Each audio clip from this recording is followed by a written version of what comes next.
Queridos amigos, sejam bem-vindos a mais um vídeo no canal Poptopia. Chegamos à conclusão de Juízo Final. Vamos falar sobre essa saga que tinha promessas grandiosas de ser um mega arco que ia resolucionar a trama entre mutantes, eternos e vingadores, e acaba deixando um gostinho de que foi bom, mas poderia ser melhor. Eu digo isso porque ao longo dessas 4 edições a história oscila bastante.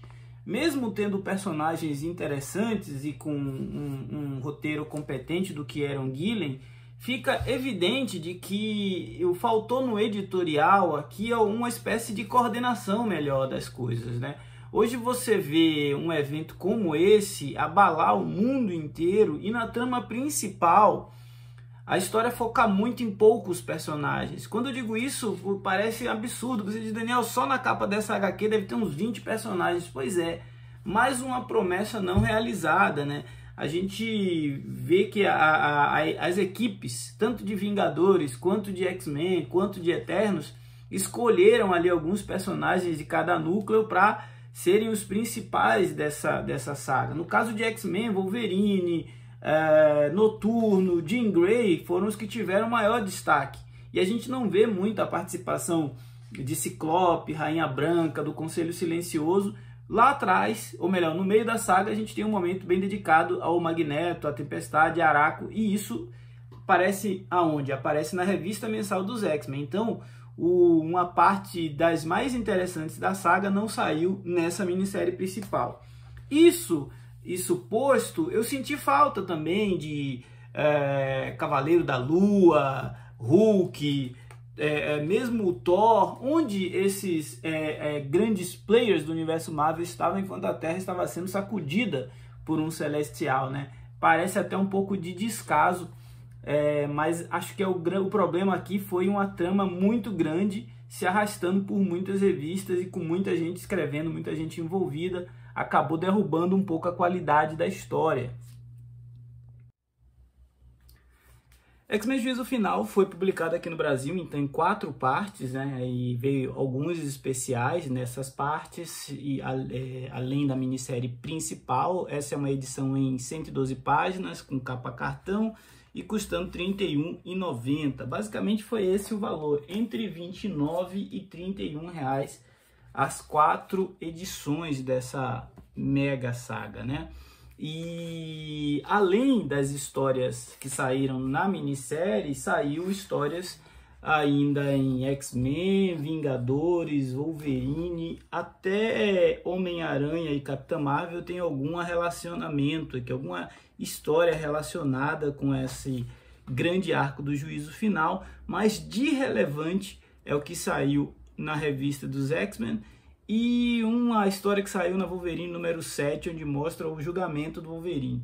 As outras eu até dei uma olhada, mas não tem nada assim que seja extremamente relevante para a compreensão desta saga.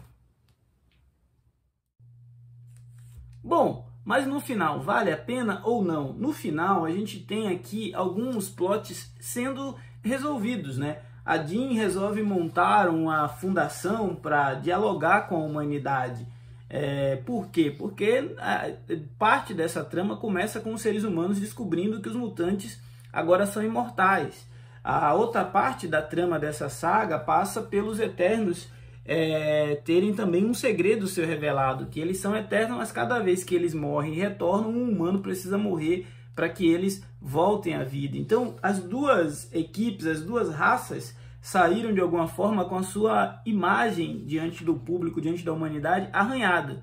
E quem sai vitorioso e com lucro da opinião pública a seu favor é a Orcs. A Orcs, que é uma organização multi-terrorista, englobando diversas outras frentes, ela acabou ganhando ali um espaço na batalha contra as criaturas enviadas pelos Eternos, enviadas pelo Celestial para destruir a Terra, e nessa função de mocinhos, eles acabaram ganhando a simpatia da humanidade, e os mutantes ficaram ali com mais um problema para lidar, né? Então, os Eternos, eles têm os seus problemas, mas eles são muito menos acionados e muito menos acessíveis do que os Mutantes de Krakoa. Então, a saga ela tem um saldo muito ruim para a franquia X, um saldo neutro para os Vingadores, porque, ao meu ver, falta muito conexão com o que está acontecendo na revista dos Vingadores, embora o que esteja acontecendo na revista dos Vingadores do Jason Aaron, eu acho que nem ele consegue mais conectar coisa com coisa. E aí a gente percebe que talvez a solução fosse não ser uma mega saga.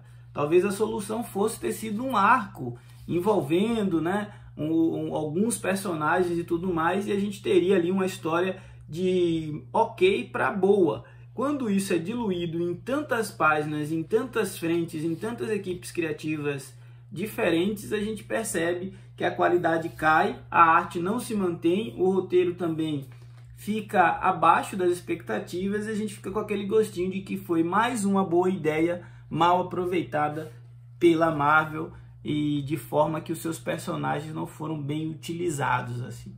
Então, no contexto geral, eu acho que está acima aí de eventos recentes como o Império e Rei das Trevas, mas ainda não é aquela mega saga que vai te deixar contente, mesmo para o leitor mais massa velho, vai deixar bastante a desejar ainda. E esse foi o Poptopia de hoje. Se não for inscrito, se inscreva, ajude esse canal a crescer e ganhar relevância nessa concorrida plataforma.